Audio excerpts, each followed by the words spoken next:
Well, to the UK now, where Brexit has taken an ugly turn in Westminster. Conservative MP Anna Soubry faced chants from protesters calling her a liar and a Nazi as she was giving a television interview. In response, more than 50 MPs have called on the Metropolitan Police to improve its response to abusive protesters. After it happened, another Brexit commentator, Femi Oluwole, filmed this video of Anna Soubry outside the Houses of Parliament. You lost the people's vote. Anna, you're a fascist. Anna, fascist. Anna Soubry, you're a fascist. You just show that there are children. You're a fascist. Anna, why do you call us EDL without any proof? We're not EDL, Anna. Two police. Anna, you're full of lies. Yes, Anna. You're a fascist. Anna, you're full of lies. Yeah, I'm good. Well, a prominent journalist, Owen Jones, says he faced a similar experience. He posted this video online. Have some roast gammon. Ooh, angry, aren't they? A tampon. Have a tampon. Well, let's get more on all of that with our UK correspondent Vincent McAviney, who's in London for us. Good morning to you, Vincent. Just give us a little bit of context, who these figures are that we just saw and what the response has been. Good morning, Belle. Well, just to tell you where I am, this is the green outside of Parliament, and it actually belongs to the Houses of Parliament. So this is parliamentary land. It's protected. Journalists like myself, you'll see me here most days. We can broadcast from here, and it's meant to be a site where people can't come onto.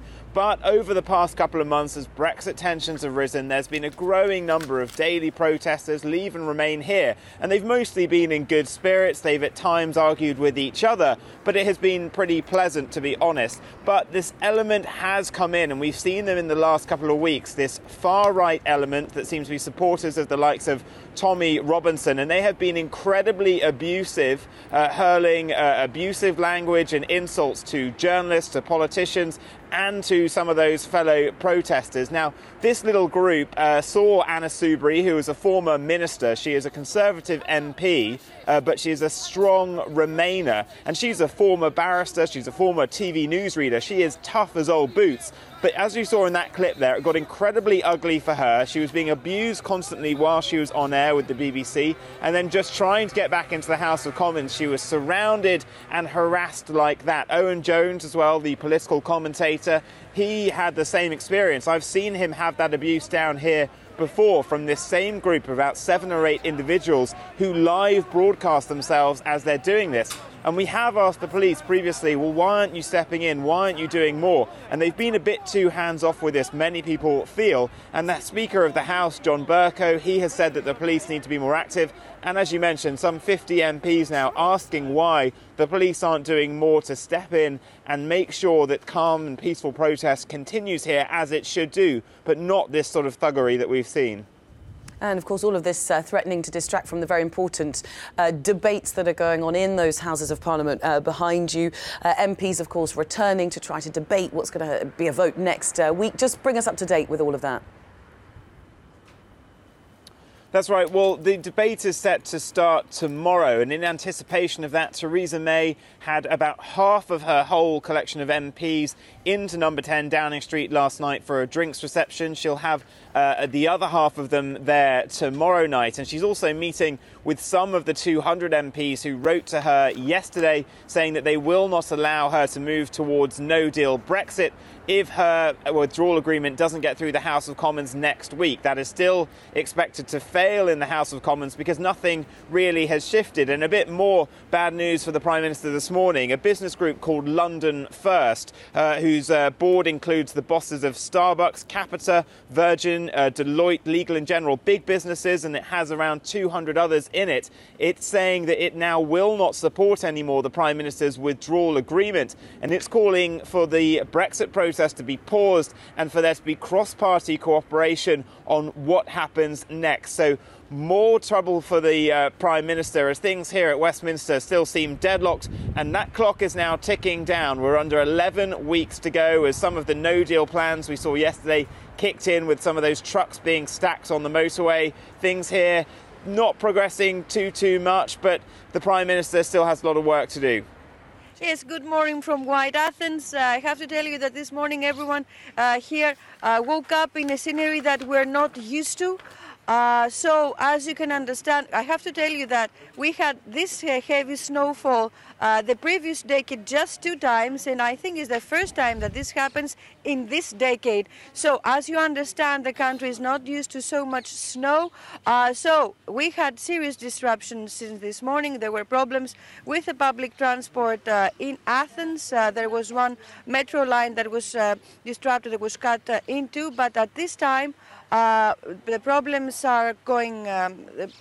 are leaving us. Fortunately, the biggest problem we have is with the national road, which is cut in two. This is the road that connects the Greece, the north and the south of Greece. Is closed right now after a decision of the police, so that the drivers are not trapped, because there's still heavy snowfall in various parts of the national road. It's not snowing right now in Athens. The temperature is around 0 degrees.